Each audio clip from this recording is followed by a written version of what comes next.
சென்னை கோயம்பேடு காய்கறி சந்தையில் தக்காளி, வெங்காயம் உள்ளிட்ட காய்கறிகளின் விலை உயர்ந்துள்ளது.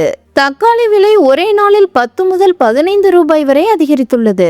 சில்லறை வர்த்தகத்தில் 1 கிலோ தக்காளி 70 ரூபாய்க்கு விற்பனை செய்யப்படுகிறது. தக்காளியின் விலையானது கடந்த சில மாதங்களுக்கு முன்பாக உச்சத்தில் இருந்தது. 1 கிலோ தக்காளி 100 முதல் 150 ரூபாய்க்கு விற்பனை செய்யப்பட்டது. இதே போல வெங்காயத்தின் விலையும் அதிகரித்தது. 1 கிலோ வெங்காயம் 120 ரூபாயை தாண்டியது.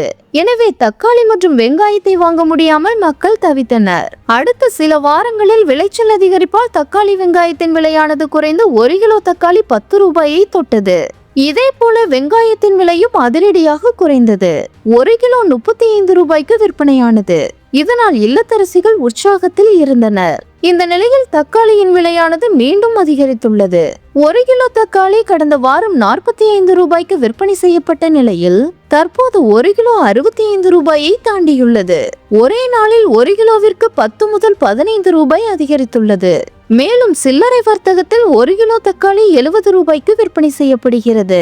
இதனால் காய்கறி சந்தையில் குறைவான அளவிலேயே காய்கறிகளை மக்கள் வாங்கி செல்கின்றனர்.